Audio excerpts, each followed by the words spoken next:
तो चलिए फ्रेंड्स, शुरू करते हैं आज की अपनी क्लास को। और आज की इस क्लास का टॉपिक है GDP determination into sector economy. ये टॉपिक है क्या, इसको समझने का ट्राई करते हैं। ये टॉपिक का आप बहुत ही बेसब्री से इंतजार कर रहे थे कि भैया जल्दी से बता दो कि जीडीपी का इक्विलिब्रियम कैसे आएगा टू सेक्टर इकोनॉमी के अंदर। तो ये टॉपिक मैं आपके लिए लेके आ चुका हूं। जरा समझेंगे ये टॉपिक एक्चुअल में है क्या। ये टॉपिक का सिंपल मतलब है, देखो यहां पे लिखा है जीडीपी डिटरमिनेशन। डिटरमिनेशन का बच्चों यहां पे मतलब है इक्विलिब्रियम। इट मींस हम लोग यहां पर बात कर रहे हैं कि एक देश का इक्विलिब्रियम किस प्रकार आएगा, या फिर एक देश का जीडीपी इक्विलिब्रियम में कैसे आएगा। अल्टीमेटली मैं सिंपल शब्दों में बोलूं, एक देश इक्विलिब्रियम में कैसे आएगा, आज हम उसके बारे में जानने की बात कर रहे हैं। और आगे बोलता है इन टू सेक्टर इकोनॉमी। यहां पर टू सेक्टर इकोनॉमी का सिंपल मतलब है कि यहां पर केवल और केवल कंज्यूमर्स है एंड दूसरा केवल और केवल प्रोड्यूसर्स है। मैं इसको ऐसे भी बोल सकता हूं कि यहां पर केवल हाउस होल्ड है एंड फर्म्स है, यहां पर गवर्नमेंट का, इस केस में आज की क्लास में गवर्नमेंट का या फिर रेस्ट ऑफ द वर्ल्ड का कोई भी रोल नहीं है। केवल कंज्यूमर एंड प्रोड्यूसर के एंगल से इस चैप्टर को पढ़ेंगे। तो हम अल्टीमेटली क्या पढ़ने वाले हैं तो बता दूं, आज हम जानेंगे कि टू सेक्टर इकोनॉमी में जहां पर केवल कंज्यूमर्स है एंड प्रोड्यूसर है, उस वाले केस में एक देश की नेशनल इनकम या एक देश का जीडीपी किस प्रकार इक्विलिब्रियम में आएगा, किस प्रकार संतुलन में आएगा। अच्छा, एक बात मैं आपको और बताऊं, जब हम टू सेक्टर इकोनॉमी की बात करते हैं तो बच्चों हम इसको जो है शॉर्ट रन एनालिसिस भी बोल सकते हैं। ठीक है, आपको यह बात पता है कि दो प्रकार के होते हैं time period, short run and long run. And यहां पे हम लोग बात किसकी कर रहे हैं, यहां पर हम लोग जो है शॉर्ट रन की बात कर रहे हैं। ठीक है, तो अल्टीमेटली टॉपिक है क्या आपको समझ में आ गया होगा। अब इसको डिस्कस करते हैं, बिल्कुल डिटेल में जाते हैं कि एक देश, जब हम टू सेक्टर इकोनॉमी की बात करें तो टू सेक्टर इकोनॉमी में एक देश किस प्रकार इक्विलिब्रियम में आता है। ठीक है, चलिए तो भाई सुनो, अल्टीमेटली आप ये बात जानते हो बचपन से ही कि इक्विलिब्रियम में एक इकोनॉमी या कोई भी चीज इक्विलिब्रियम में तब आएगी जब उस चीज की डिमांड एंड उस चीज की सप्लाई एक दूसरे के बराबर हो। ये आप पहले से पढ़ते हुए आ रहे हो। सेम यहां पर भी सेम लॉजिक लगने वाला है कि जब एक देश की एग्रीगेट डिमांड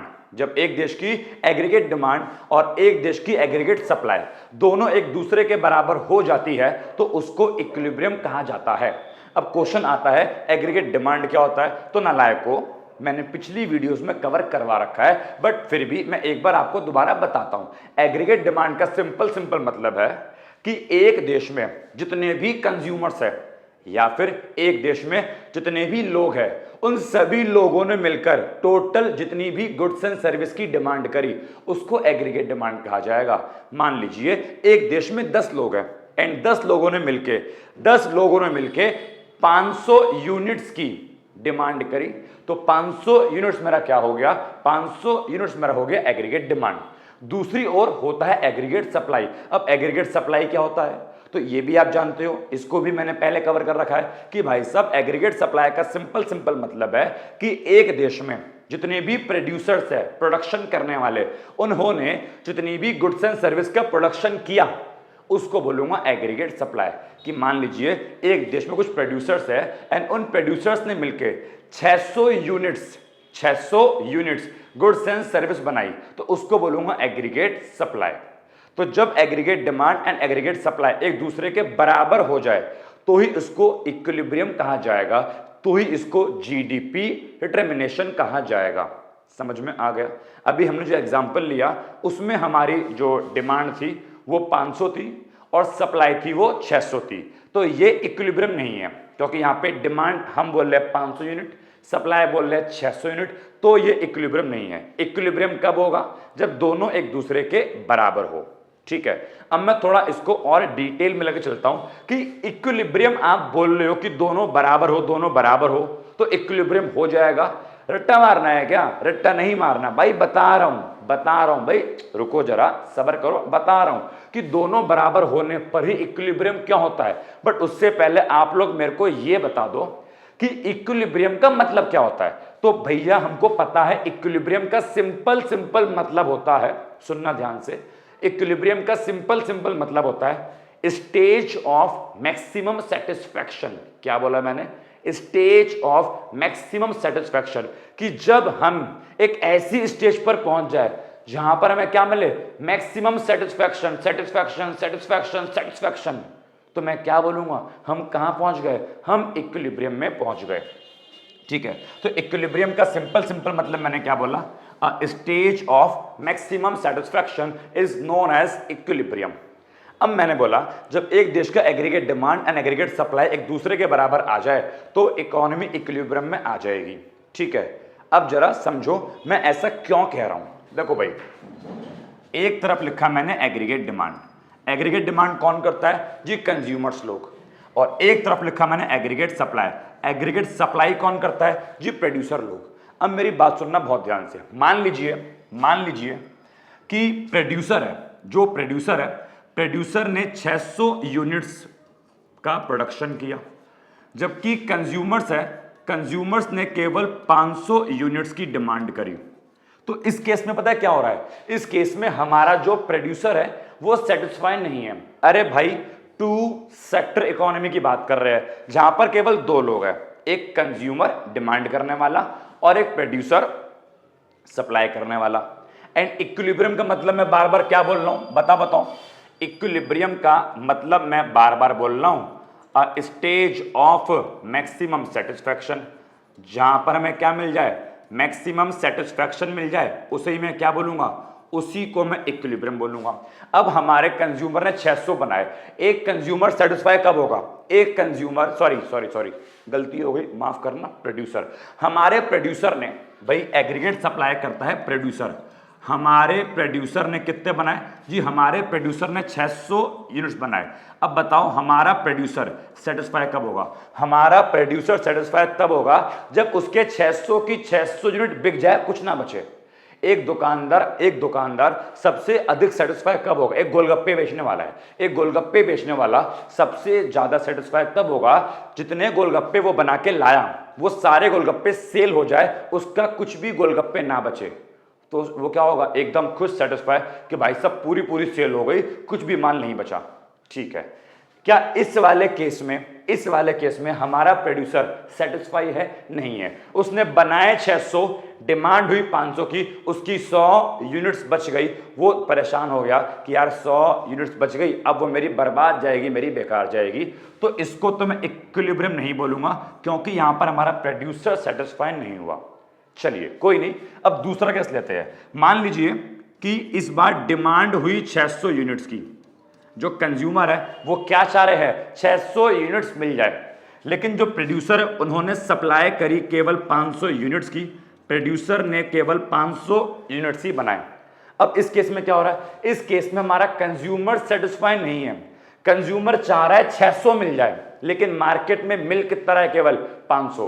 100 यूनिट्स की कमी पड़ गई, हमारा कंज्यूमर परेशान हो गया, उसको 100 यूनिट्स और चाहिए थे, लेकिन हमारे कंज्यूमर को 100 यूनिट्स और नहीं मिले। यहां पर हमारा कंज्यूमर इस बार कंज्यूमर सेटिस्फाई नहीं है। यहां पर प्रोड्यूसर नहीं था एंड यहां पर कंज्यूमर नहीं है, तो ना तो इक्विलिब्रियम ये होगा ना इक्विलिब्रियम ये होगा। लेकिन मान लीजिए इस बार क्या हुआ? मान लीजिए कंज्यूमर ने भी डिमांड करी 500 यूनिट्स एंड प्रोड्यूसर ने भी सप्लाई करी 600 यूनिट की, दोनों की एग्रीगेट डिमांड और एग्रीगेट सप्लाई एक दूसरे के बराबर है।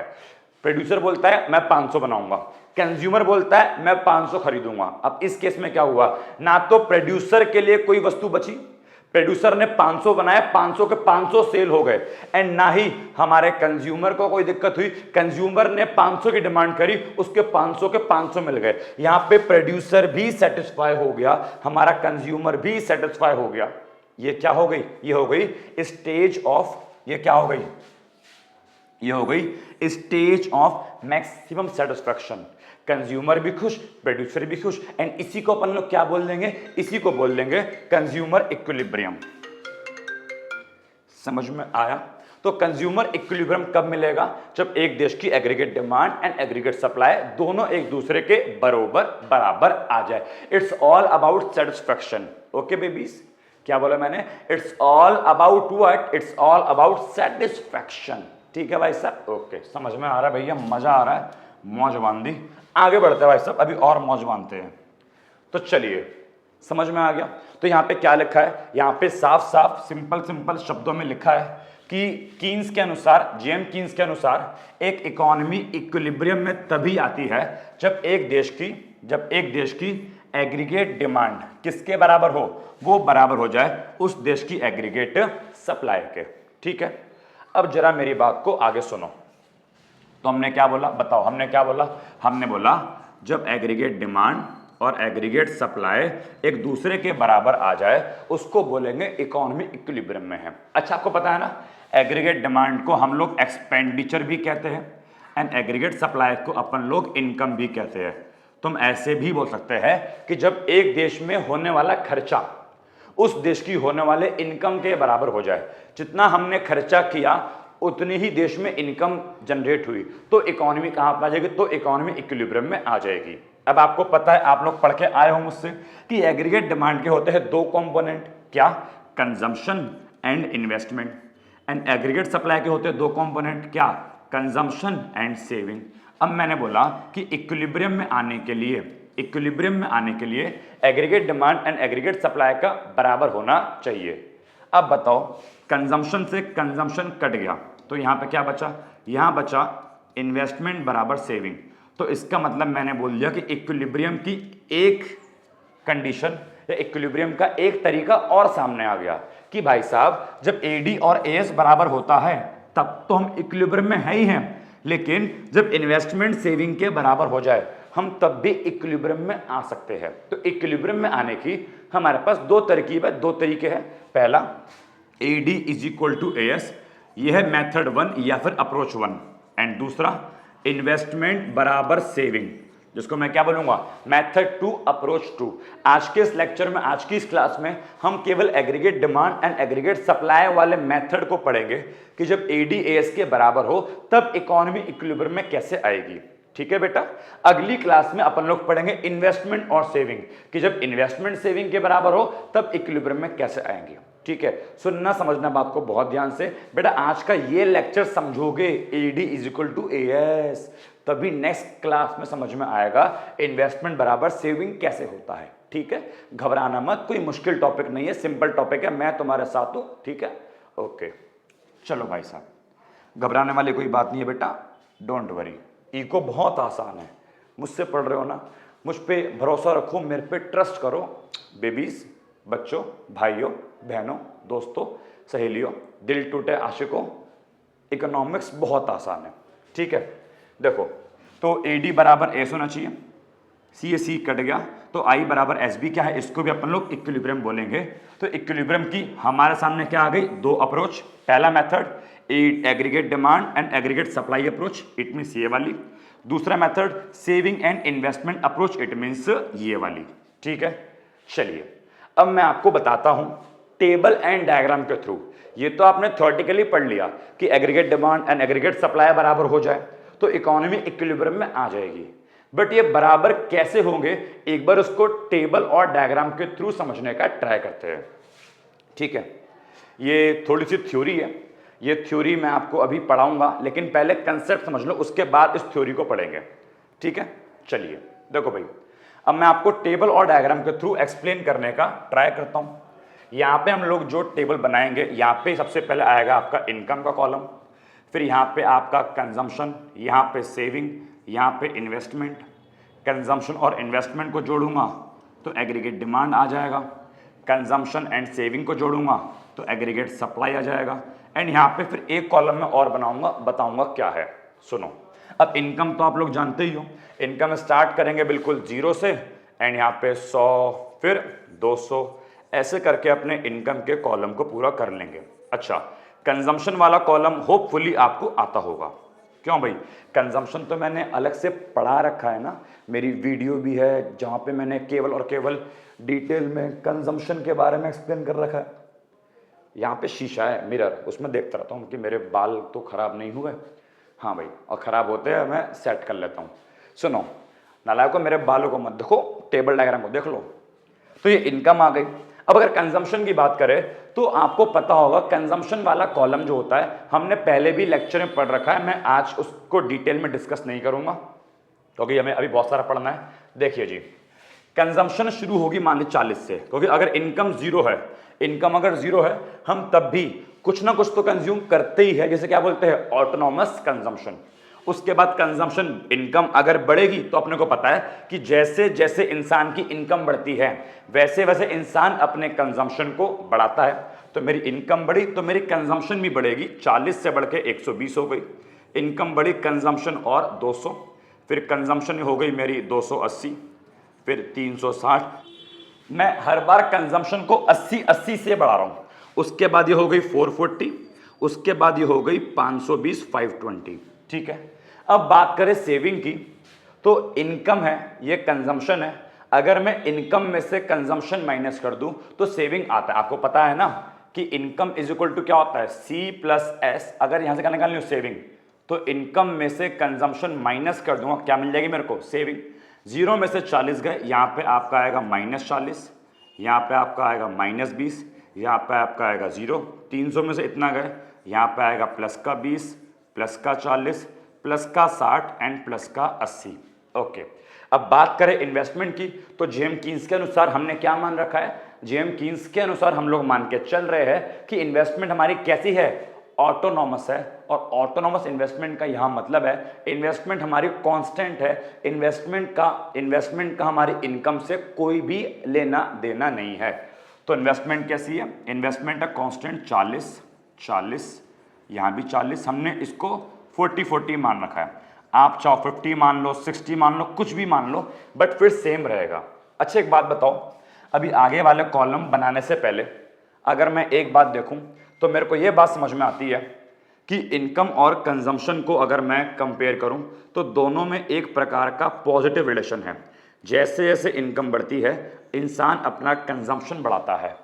इसी प्रकार इनकम और सेविंग का भी देखा जाए तो इनकम और सेविंग का भी क्या है, इनकम और सेविंग का भी एक प्रकार का पॉजिटिव रिलेशन है।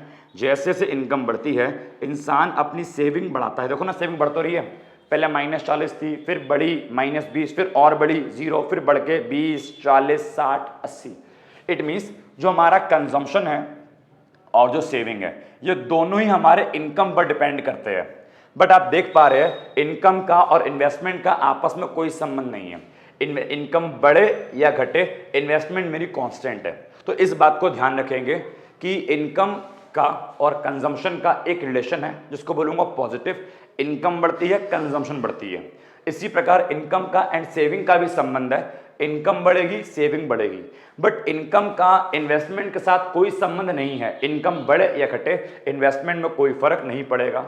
अब मुझे पसीना आना शुरू हो चुके हैं, ठीक है चलिए कोई नहीं।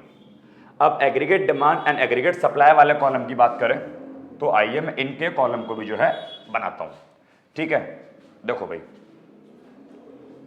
अब बताओ एडी कैसे आता है, तो कंजम्पशन एंड इन्वेस्टमेंट को जोड़ के एडी आता है। तो 40 में जोड़ो 40, यहां पे आएगा 80, 120 में जोड़ो 40, यहां पे आएगा 160, 200 प्लस 40 दैट इज 240, उसके बाद आएगा 320, उसके बाद आएगा 400, फिर 480, देन 560। ठीक है, ऐसी अगर मैं एग्रीगेट सप्लाई की बात करूं तो एएस कैसे आता है भाई साहब जी, एएस हमारा आता है किसको जोड़ के, एग्रीगेट सप्लाई हमारा आता है कंजम्पशन एंड सेविंग को जोड़ के। तो 40 में जोड़ूंगा -40 0, 120 में जोड़ूंगा -20 100, 200 में जोड़ूंगा 0, यहाँ पे 200, ऐसे ही यहाँ पे आपका आ जाएगा 300, यहाँ पे 400, यहाँ पे 500 एंड यहाँ पे आपका आ जाएगा जी 600। ठीक है, ओके। अब मैंने बोला एक कॉलम हम और बनाएंगे, ये कॉलम है बच्चों इन्वेंट्री नाम का कॉलम। इन्वेंट्री का मतलब होता है स्टॉक, माल, स्टॉक। अब इन्वेंट्री वाले कॉलम को समझने का ट्राई करना, ये कॉलम भी आपको बहुत कुछ सिखाएगा।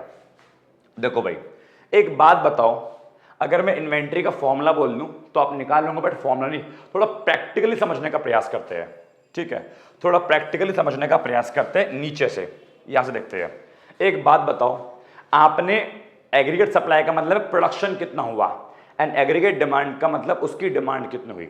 बताओ, आपने बनाए कितने 600, डिमांड कितनी हुई 560। आपने वस्तु 600 बनाई लेकिन लोगों ने 560 मांगी, इट मींस 40 वस्तु आपके पास बच गई। तो इन्वेंट्री माने स्टॉक, हमारा स्टॉक जो है 40 से बच गया, तो यहां पे आएगा 40। उसके बाद यहां पे वस्तु बनाई 500, डिमांड केवल 480 हुई, बनी 500, 480 लोगों ने मांगी, 20 बच गई, तो यहां पे इन्वेंट्री आएगी +20। तो समझ में आ गया, इन्वेंट्री शो करता है कितना माल कम पड़ रहा है या कितना माल बच रहा है। यहां पे 400 बनाई, 400 डिमांड हुई, कुछ माल नहीं बचा। यहां पे बनाई 300, लेकिन इस बार डिमांड हुई ज्यादा 320, यहां पे इन्वेंट्री 20 से कम पड़ गई। यहां पे बनाई 240, डिमांड हुई 200, इन्वेंट्री 40 से कम पड़ गई। यहां पे बनाई 100, डिमांड हुई 160, इन्वेंट्री 60 से कम पड़ गई, एंड यहां पे इन्वेंट्री 80 से कम पड़ गई। ये होता है हमारा इन्वेंट्री का कॉलम। अब बताओ, इस टेबल के अनुसार भाई साहब, बेबीज, बच्चों, इस टेबल के अनुसार इक्विलिब्रियम कहां दिख रहा है।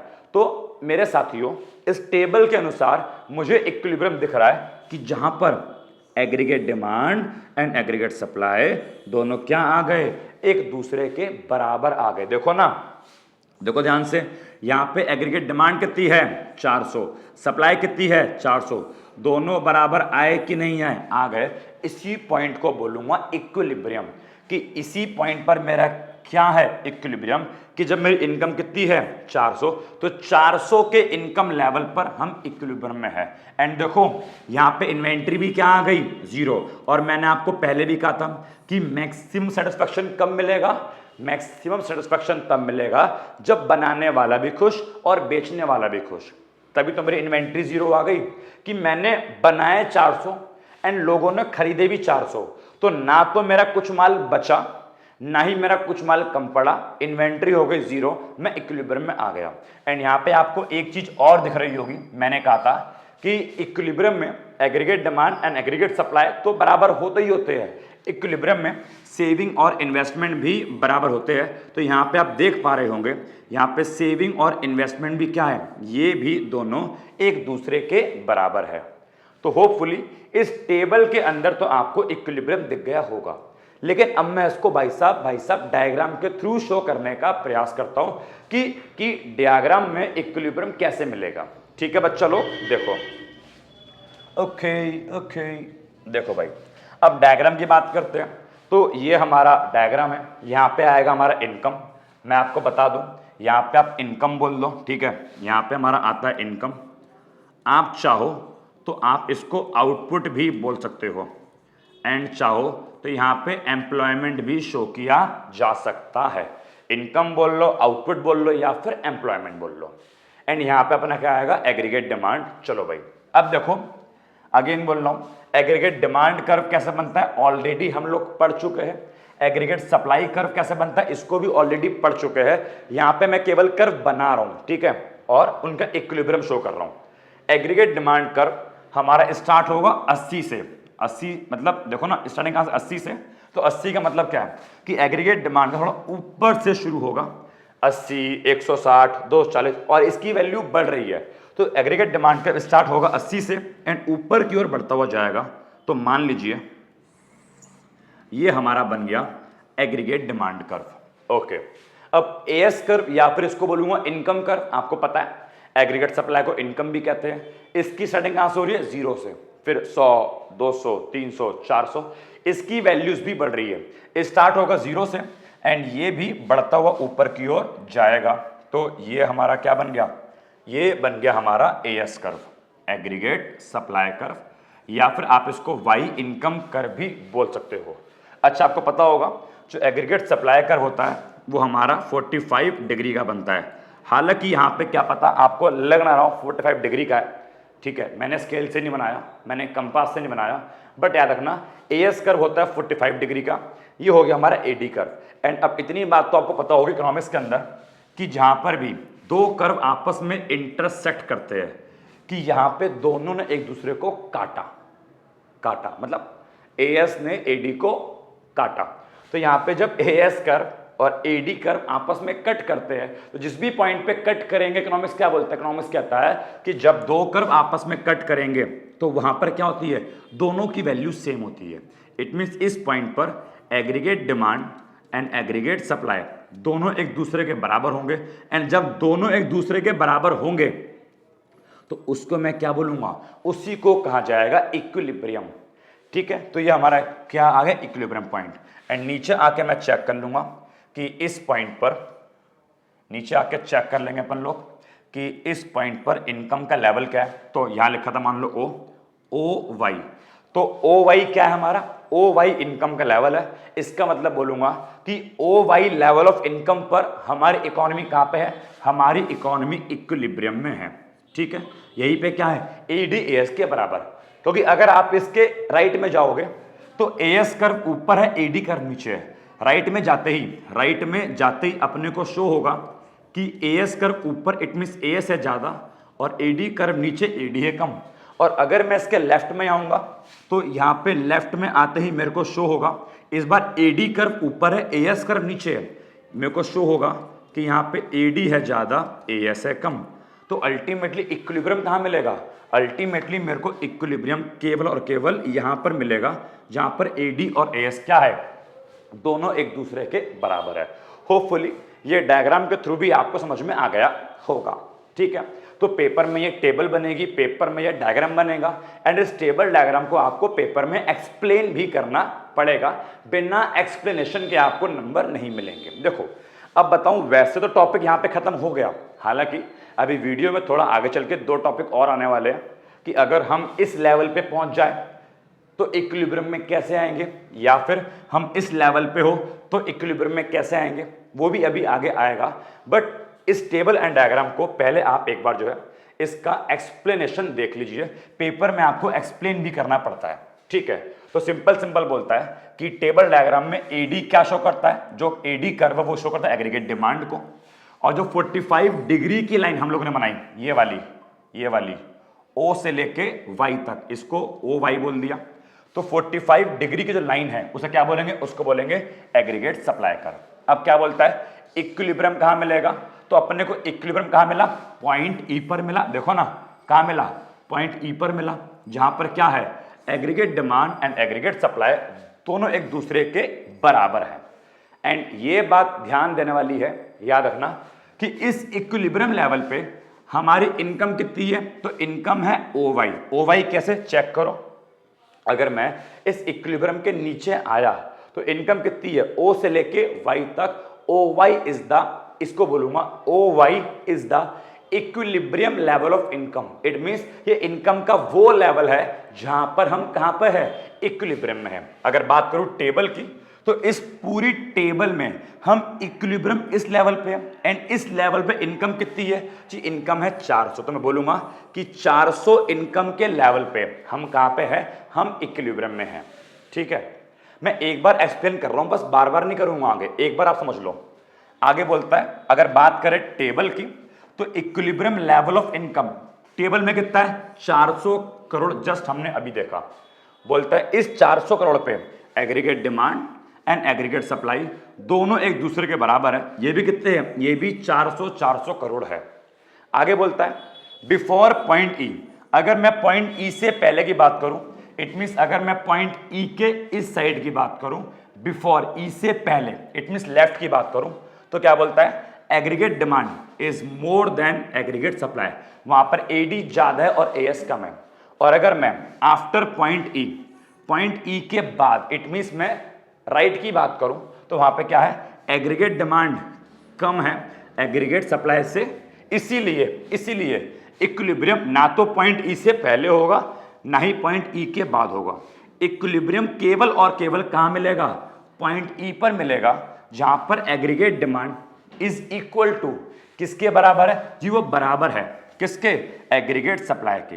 एंड इस सिचुएशन को बच्चों इफेक्टिव डिमांड भी कहते हैं। सुनो क्या बोला मैंने, इस सिचुएशन को इफेक्टिव डिमांड भी कहते हैं। अगर पेपर में आ गया इफेक्टिव डिमांड क्या है, इफेक्टिव डिमांड को एक्सप्लेन करो तो कुछ नहीं करना, इफेक्टिव डिमांड का सिंपल सा मतलब यही है कि आपको इक्विलिब्रियम को एक्सप्रेस करना है, आपको इक्विलिब्रियम को एक्सप्लेन करना है। इफेक्टिव डिमांड डिमांड का वो लेवल है जहां पर aggregate demand and aggregate supply एक दूसरे के बराबर होते हैं।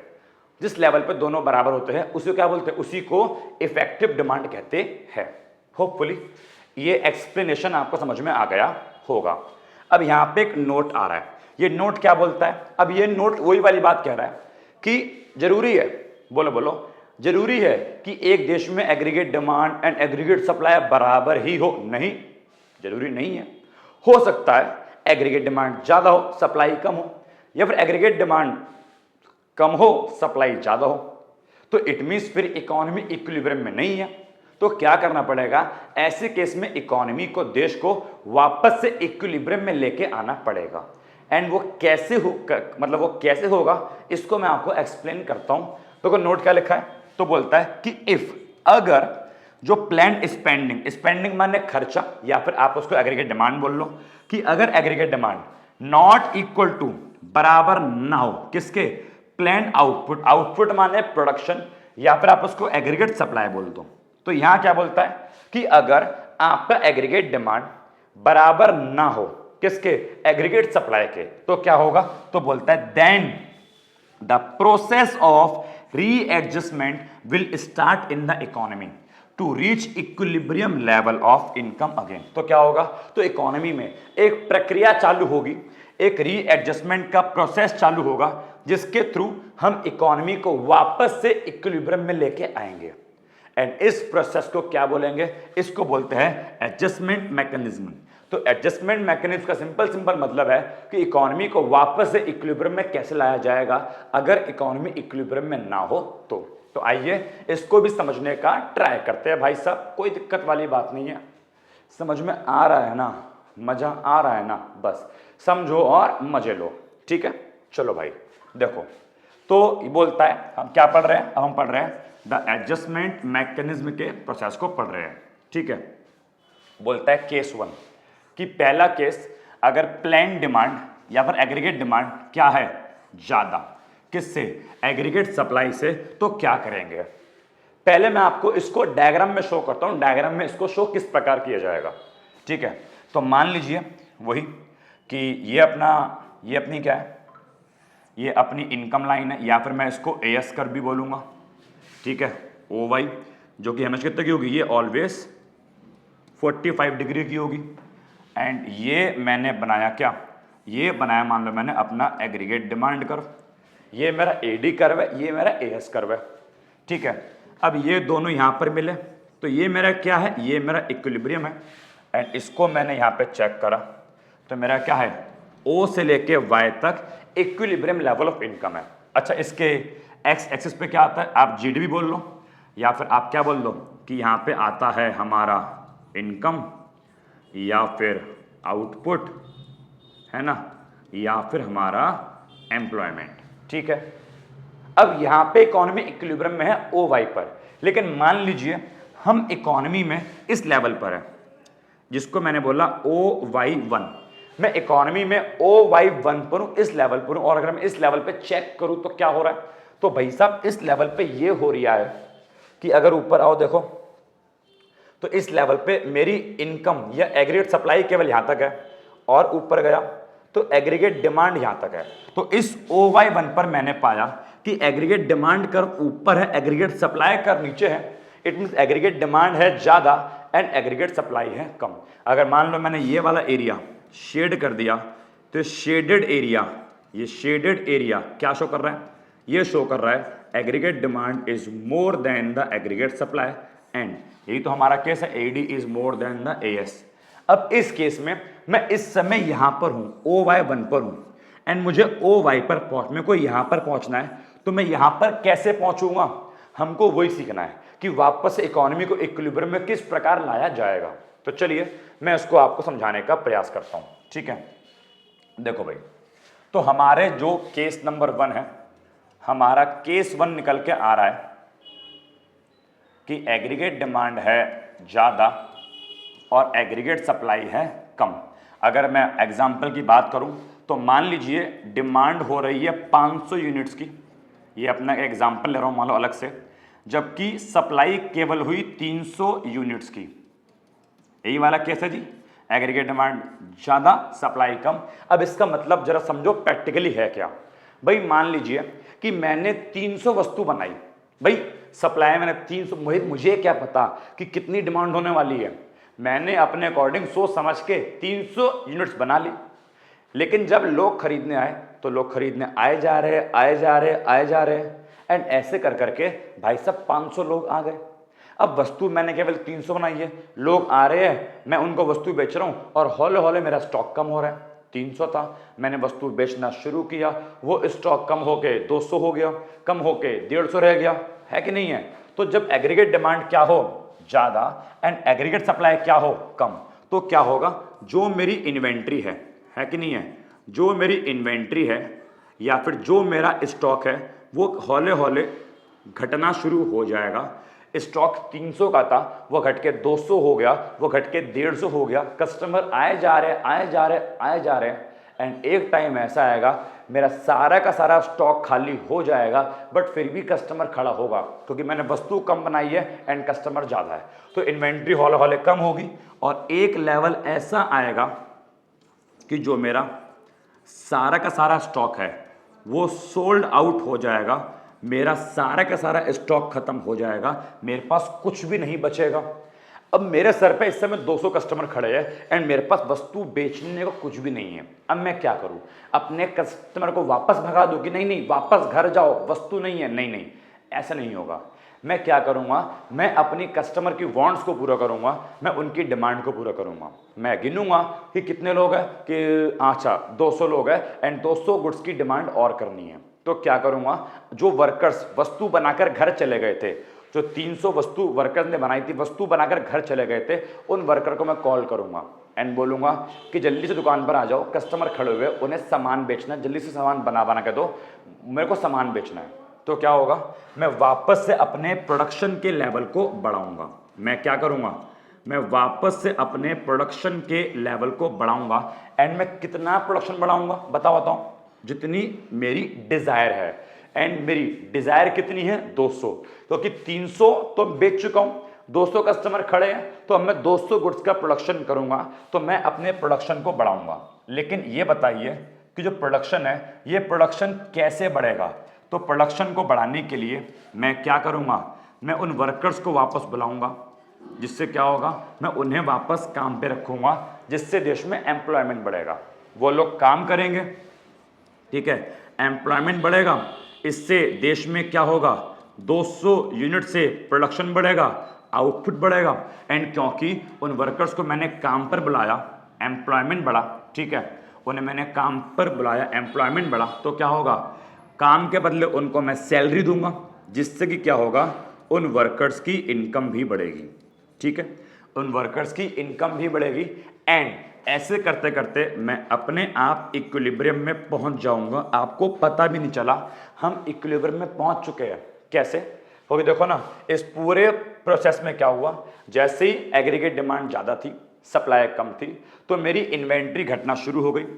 एक टाइम ऐसा आया मेरी सारी इन्वेंट्री खाली हो गई, उस खाली इन्वेंट्री हो गई, अब कुछ भी माल नहीं बचा, बट कस्टमर मेरे सर पे खड़े हैं, जिसके लिए मैंने क्या करा, अपने प्रोडक्शन को बढ़ाया। प्रोडक्शन बढ़ाने के लिए मैंने वर्कर्स को बुलाया एंड उन्हें काम दिया, एम्प्लॉयमेंट बढ़ा, उन्होंने 200 का प्रोडक्शन बढ़ा के दिया एंड उनके काम के बदले मैंने उनको इनकम दी, जिससे कि देश में इनकम का लेवल बढ़ गया। अब एक बार देखो, हमारी इकोनॉमी के अंदर प्रॉब्लम क्या थी, यही तो प्रॉब्लम थी कि अभी हम इस लेवल पे है। इक्विलिब्रियम में आने के लिए, आगे बढ़ने के लिए क्या करना पड़ेगा, यहाँ पे क्या लिखा है, इनकम, आउटपुट, एम्प्लॉयमेंट। जब मेरी इनकम बढ़ेगी, मेरा आउटपुट बढ़ेगा, मेरा एम्प्लॉयमेंट बढ़ेगा, तो क्या होगा, जैसे ही ये बढ़ेगा तो बढ़ता बढ़ता बढ़ता बढ़ता यहां पर पहुंच जाएगा एंड मैं वापस से इक्विलिब्रियम में आ जाऊंगा। तो इस प्रकार से इकोनॉमी वापस से इक्विलिब्रियम में आएगी। समझ में आ गया, ये था आपका पहला केस। अगर मैं इसकी रीडिंग कराऊं तो देखो भाई क्या लिखा है, तो यहां पे लिखा है कि जब एडी ज्यादा होता है किससे, एएस से, OY1 पर आपको दिख रहा है, तो इसका मतलब ये क्या इंडिकेट कर रहा है, ये इंडिकेट कर रहा है buyers are planning to buy more goods and services than the producer are planning to produce, कि प्रोड्यूसर ने जो प्लान किया हम इतना बनाएंगे, बायर्स की प्लानिंग उनसे कहीं ज़्यादा है। प्रोड्यूसर ने प्लान किया हम 300 बनाएंगे, बायर्स ने प्लान किया हम 500 खरीदेंगे। इससे क्या होगा, इस स्थिति में इन्वेंट्री स्टार्ट फॉलिंग, हमारे जो स्टॉक है वो घटना शुरू होगा, and existing stock of producer would be sold out, and सारा का सारा स्टॉक खत्म हो जाएगा, सारा का सारा स्टॉक बिक जाएगा। To rebuild the desired stock, अब अपने उस डिजायर्ड स्टॉक वही 200 यूनिट्स को पूरा करने के लिए producer will plan to produce more, अब प्रोड्यूसर प्लान करेगा अपने प्रोडक्शन को बढ़ाऊं, जिसके लिए क्या करेगा, वो एम्प्लॉइज को वापस बुलाएगा कॉल करके, वापस आ जाओ प्रोडक्शन करना है। इससे क्या होगा, इससे आउटपुट का लेवल बढ़ेगा, एम्प्लॉयमेंट का लेवल बढ़ेगा, एंड इनकम का लेवल भी बढ़ेगा। एंड ये इनकम, आउटपुट, एम्प्लॉयमेंट कब तक बढ़ेगा, तो ये प्रोसेस तब तक चलेगा, ये तब तक बढ़ेगा जब तक एडी और एएस वंस अगेन एक बार दोबारा इक्वल ना हो जाए। एंड इससे क्या होगा, हमारी इकोनॉमी वापस से इक्विलिब्रियम पे आ जाएगी, हम वापस ओवाई पर पहुंच जाएंगे। तो इस प्रकार आपका एडजस्टमेंट मैकेनिज्म काम करता है केस नंबर 1 में, जब एग्रीगेट डिमांड हो ज़्यादा, एग्रीगेट सप्लाई हो कम। होपफुली समझ में आ रहा होगा, हंसी मजाक नहीं हो रहा आज भाई साहब, क्लास सीरियस है, टॉपिक सीरियस है, क्लास सीरियस है, टॉपिक लेंथी भी है, बस समझ में आना चाहिए। हर बार हंसी मजाक अच्छा नहीं लगता, कभी तो सीरियस होके पढ़ लो, उसी प्रकार हो जाओ सीरियस जिस प्रकार तुम अपने गर्लफ्रेंड या बॉयफ्रेंड के लिए सीरियस थे एंड उन्होंने तुम्हारा काट दिया, है ना। बहुत सारे ऐसे बच्चे भी बैठ के पढ़ रहे होंगे जिनका दिल टूटा हुआ होगा, बहुत सारे हार्ट ब्रेकर्स, ठीक है, जिनका गर्लफ्रेंड या बॉयफ्रेंड ने पत्ता साफ कर दिया होगा, एंड अब वो तो ठीक है, कोई नहीं, होता रहता है, सबके साथ होता है, किसी ना कभी ना कभी किसी ना किसी का कटना होता है। आज आपका हो गया, कल क्या पता मेरा हो। सुनो भाई नालायको, यहाँ पे आ जाओ, ठीक है। अल्टीमेटली मैं कहना चाह रहा हूँ, जिस प्रकार वहाँ थे सीरियस उस प्रकार यहाँ भी हो जाओ सीरियस। यहाँ हो जाओगे ना सीरियस तो ज़्यादा अच्छा रहेगा, वहाँ से तो लाख गुना ज़्यादा अच्छा यहाँ पे रहेगा, ठीक है। सुनो, हाँ भाई कैसी कैसी बातें तुमसे करता रहता हूँ मैं। सुनो भाई, आइए जी केस नंबर 2 पे आते हैं, ठीक है। व्हेन प्लान्ड डिमांड या aggregate demand is less than the planned output, कि जब इस बार क्या कह रहा है भाई साहब, इस बार यू कह रहा है कि एग्रीगेट डिमांड कम है एंड एग्रीगेट सप्लाई क्या है, ज़्यादा। मैं डायग्राम में शो करूं तो मान लीजिए हम लोगों ने क्या बनाया जी, ये हम लोगों ने बनाया एग्रीगेट डिमांड कर्व, ठीक है, और ये हमने बनाया मान लीजिए एग्रीगेट सप्लाई कर्व, और ये हमारा क्या आ गया, ये आ गया इक्विलिब्रियम, इसको मैंने बोल दिया मान लीजिए क्या, ओ वाई। अब यहां बोला एग्रीगेट डिमांड कम है, एग्रीगेट सप्लाई क्या है, ज्यादा है। मान लीजिए हम इस लेवल की बात कर रहे हैं, इसको मैंने बोला OY2, ये था मेरा OY, ये मेरा OY2। अब इस OY2 पे you can see that AS है ऊपर, AD है नीचे, इट मीन्स ये शेडेड एरिया शो कर रहा है एग्रीगेट सप्लाई ऊपर है, इट मीन्स AS है ज्यादा एंड AD कर्व नीचे है, AD है कम, इट मीन्स इस समय आप यहाँ पे हो। बट इकोनॉमी में वापस आने के लिए आपको यहाँ पर पहुँचना पड़ेगा, तो आपको यहाँ से यहाँ पर आना है, आपको इस बार अंदर की ओर आना है। आप अंदर की ओर इस बार कैसे आएंगे, तो एक बार बताइए, यहाँ पे क्या लिखूंगा, यहाँ पे वही लिखा जाएगा इनकम, ठीक है, आउटपुट एंड एम्प्लॉयमेंट जो है यहाँ पे लिखा जाएगा। अब वापस से इक्विलिब्रियम में अंदर किस प्रकार आया जाएगा, आइए एक बार समझने का इसको भी ट्राई करते हैं। बहुत सिंपल सा प्रोसेस है, ठीक है, ये सिंपल बात समझ लो, इकोनॉमिक्स आपको आ जाएगी। चलो भाई, तो पहला केस था AD मोर देन AS, ठीक है। सेकंड केस, चलो भाई देखो बेबीज, मेरे प्यारे प्यारे बच्चों, दिल टूटे आशिक, सुनो, इस बार क्या है, इस बार है AD कम एंड इस बार है AS ज्यादा, इस बार डिमांड कम है एंड इस बार सप्लाई ज्यादा है। अब वही, अब उल्टा कैसे करते हैं, मान लीजिए इस बार प्रोड्यूसर ने बनाई 500 यूनिट, लेकिन इस बार डिमांड कितनी हुई, इस बार डिमांड हुई केवल 300 यूनिट। अब यहाँ पे क्या होगा, अब यहाँ पे जो प्रोड्यूसर की जो इन्वेंट्री है वो सारी की सारी इन्वेंट्री खत्म नहीं हो पाएगी, सारा का सारा स्टॉक खत्म नहीं हो पाएगा। प्रोड्यूसर ने बनाया 500, डिमांड केवल कितनी हुई 300, तो यहाँ पे प्रोड्यूसर का स्टॉक बच जाएगा, वो प्लस में आ जाएगा, वो बढ़ जाएगा, कम नहीं होगा, वो बढ़ गया, वो प्लस में आ गया ना, इसलिए लिखा मैंने यहाँ पे इंक्रीज का मतलब क्या है कि वो प्लस में है, वो माइनस में नहीं गया, वो खत्म नहीं हुआ। तो यहाँ पे क्या होगा, यहाँ पे प्रोड्यूसर का स्टॉक बढ़ जाएगा। स्टॉक क्यों बढ़ गया, क्योंकि इस बार क्या हो गई, जो उसकी गुड्स थी, वस्तु थी, वो क्या रह गई, गुड्स रिमेन अनसोल्ड। इस बार हमारे प्रोड्यूसर की वस्तु अनसोल्ड रह गई, बिना बिकी रह गई। इतनी बात समझ में आई।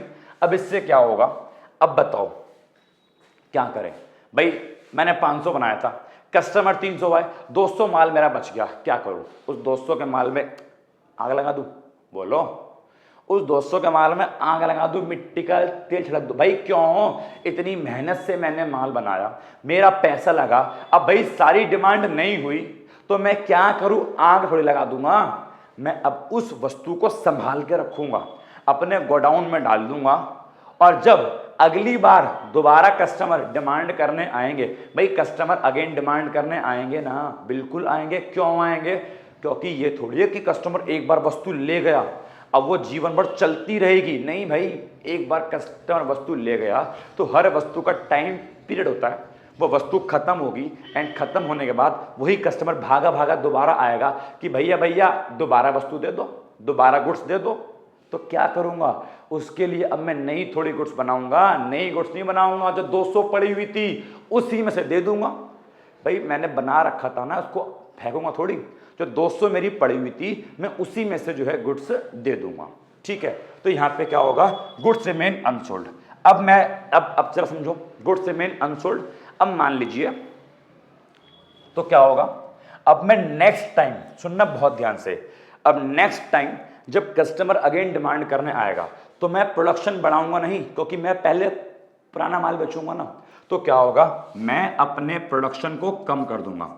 मैंने अपना प्रोडक्शन कम क्यों कर दिया, क्योंकि मेरे पास ऑलरेडी माल पड़ा हुआ है, मेरे पास मेरे एम्प्लॉयज आएंगे कि भैया जी बताओ दोबारा काम पे कब आना है, मैं क्या बोलूंगा, भाई साहब अभी कुछ महीने काम पे नहीं आना। भैया जी क्यों काम पे नहीं आना, अरे भाई साहब काम पे इसलिए नहीं आना, पिछले साल का माल पड़ा है बेटा, पहले वो माल बेचूंगा, जब वो सारा माल खत्म हो जाएगा तब तुमको प्रोडक्शन करने के लिए दोबारा काम पर बुलाऊंगा। तो मैं क्या करूंगा, कुछ टाइम के लिए अपने प्रोडक्शन को कम कर दूंगा, अपने प्रोडक्शन को कट डाउन कर दूंगा, इट मींस कम कर दूंगा। अब प्रोडक्शन जब कम करूंगा तो मैं अपने एम्प्लॉयज को वापस घर भेज दूंगा, जिससे क्या होगा, जिससे कि जो एम्प्लॉयमेंट है, एम्प्लॉयमेंट का लेवल क्या हो जाएगा, एम्प्लॉयमेंट का लेवल कम हो जाएगा, क्योंकि मुझे अभी अपने एम्प्लॉयज की नीड नहीं है, मेरे पास सारा माल पड़ा हुआ है। अब एम्प्लॉयमेंट का लेवल कम हो जाएगा, अब जब एम्प्लॉयमेंट का लेवल कम हो जाएगा प्रोडक्शन का भी लेवल कम हो जाएगा। प्रोडक्शन का लेवल कम क्यों हो रहा है, भाई पुराना माल बचा है वो बेचूंगा ना, तो इस साल प्रोडक्शन क्यों करूं, employment come production come. And main बात, अब जब एम्प्लॉयमेंट कम होगी तो उन लोगों को मैं सैलरी पे नहीं करूंगा, जिससे कि उन लोगों की इनकम क्या हो जाएगी, इनकम कम। एंड जैसे ही इनकम कम होगी हम वापस इक्विलिब्रियम में आ जाएंगे, क्योंकि हमारा टारगेट यही था, इनकम को कम करना है, आउटपुट कम करना है, एम्प्लॉयमेंट कम करना है। तो इनकम कम, आउटपुट कम, एम्प्लॉयमेंट कम, हम वापस से इकोनॉमी इक्विलिब्रियम में आ जाएगी।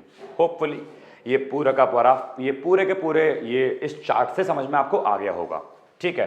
तो इनकम कम, आउटपुट कम, एम्प्लॉयमेंट कम, जिससे कि इकोनॉमी वापस से इक्विलिब्रियम में आ जाएगी, हम वापस से यहाँ पर पहुँच जाएंगे, ठीक है। एंड जो मैंने बोला सेम वही यहाँ पे लिखा हुआ है।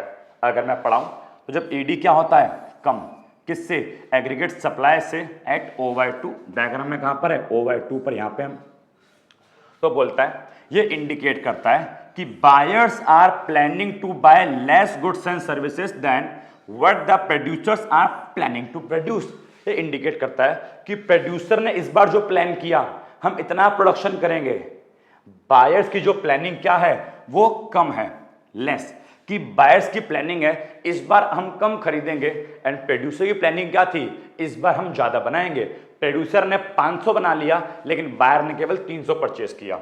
अब इस सिचुएशन में क्या होगा, इन्वेंट्री स्टार्ट राइजिंग, इन्वेंट्री बढ़ना शुरू हो जाएगी बिकॉज सारा माल सोल्ड आउट नहीं हो पाया, ठीक है। And some of the goods remain unsold, and कुछ वस्तुएं बिना बिकी रह जाएगी। अब प्रोड्यूसर क्या चाहेगा कि जो उसका अनसोल्ड स्टॉक है वो क्लियर हो जाए, उसका पुराना माल भी सारा बिक जाए। तो क्या होगा इस केस में, producer will cut down the production. Producer जो है कुछ समय के लिए प्रोडक्शन कम कर देगा बिकॉज पुराना माल बेचेगा, जिससे कि एम्प्लॉयमेंट कम होगा, आउटपुट कम होगा, इनकम का लेवल भी क्या हो जाएगा कम। अब जब इनकम कम, आउटपुट कम, एम्प्लॉयमेंट कम, तो ये कम होता रहेगा। एंड कब तक कम होगा, ये प्रोसेस तब तक चलेगा जब तक कि कम हो के वापस ईडी और एएस वंस अगेन इक्वल ना हो जाए, वापस से इक्विलिब्रियम में ना आ जाए। एंड से क्या होगा, इससे हमारी इकोनॉमी, इससे हमारा देश वापस से इक्विलिब्रियम पे ओवाई पर आ जाएगा। तो होपफुली ये सेकंड केस क्या था ये भी आपको समझ में आ गया होगा। तो वैसे तो अब पूरा का पूरा टॉपिक खत्म हो चुका है, सारी की सारी क्लास खत्म हो चुकी है, लेकिन अब मैं आपको एक मिनट उससे पहले बताओ यहां तक का सारा मामला क्लियर है। अब तुम खैर नहीं बता पाओगे कि बिकॉज रिकॉर्डेड है ये, ठीक है, लाइव क्लास नहीं चल रही, बट फिर भी कैमरे के उस पार हो आप लोग, फोन के उस पार हो, तो ऐसे अपने मन में तो बोल दो कि समझ में आ गया, हाँ जी भैया समझ में आ गया, एक बार घर में चिल्ला दो अपने, ठीक है, चिल्लाना मत, मम्मी मार ना जाएगी तुम्हें। सुनो, तो खत्म हो गया, टॉपिक समझ में आ गया। लेकिन अब now let me tell you कि पेपर में, एग्जाम में इसका आंसर कैसे करना है। देखो टॉपिक खत्म हो चुका है, जो लोग तैयारी कर रहे हैं उसकी एमसीक्यू की, तो वो तो यहीं पे वीडियो बंद कर दो, उनके लिए खत्म हो गया।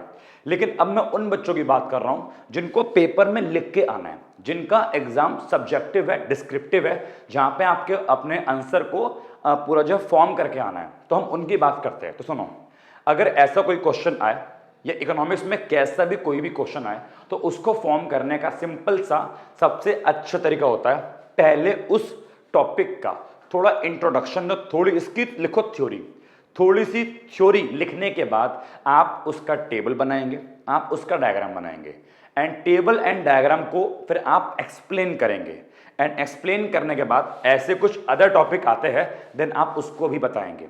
लेकिन सबसे मेन आंसर शुरू करने का तरीका, स्टार्टिंग में ही टेबल डायग्राम नहीं बनाना होता बेटा।